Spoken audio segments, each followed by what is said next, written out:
In the largest prisoner exchange since Russia's full scale invasion of Ukraine in 2022, a total of 780 captives have been released, 390 by each side. The exchange included both soldiers and civilians. Each country returned 270 servicemen and 120 civilians. The handover took place near Ukraine's border with Belarus.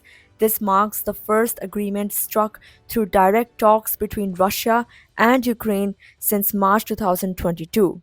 The meeting, held in Istanbul last week, lasted just 2 hours but led to this significant development. The Russian Defense Ministry confirmed that those handed over included civilians and soldiers captured in recent months by Ukrainian forces, particularly in Russia's Kursk border region. The ministry said the released Russians were now on Belarusian territory and would be transported to Russia for medical checks and treatment.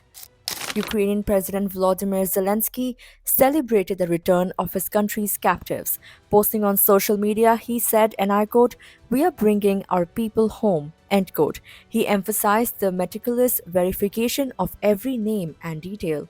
Ukraine's coordination headquarters for prisoners of war added that the 270 Ukrainian soldiers had fought in regions across the country's east and north. These included Kiev, Chernihiv, Sumy, Donetsk, Kharkiv, and Kherson. Among the 390 returned were also three women.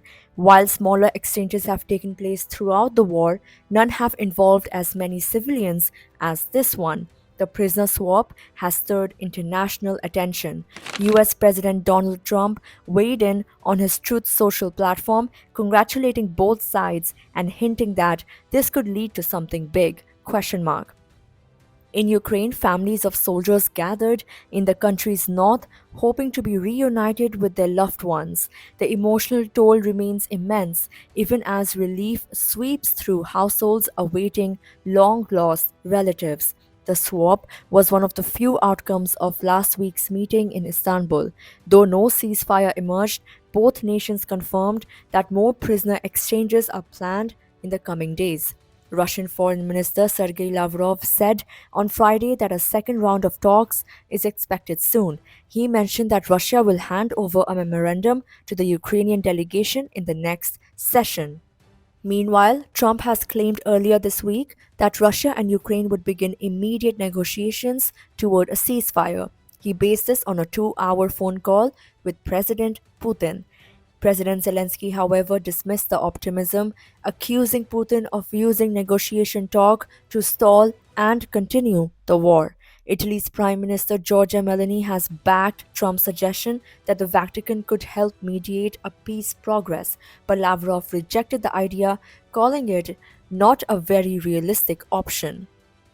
Lavrov went further, questioning Zelensky's legitimacy and suggesting that new elections in Ukraine should come before any peace agreement is signed. Asked whether Russia was ready to sign a peace deal, Lavrov said, and I quote, "First we need to have a deal, and when it's agreed, then we will decide." End quote. He reiterated that once a framework is in place, Russia would determine which Ukrainian leadership figures are legitimate partners. Lavrov concluded by saying that the key is to craft an agreement that ensures lasting peace without posing new threats to Russia's security. For now, both nations remain locked in conflict, but with captives returning home and new negotiations on the table, the possibility of progress, however fragile, is alive once more.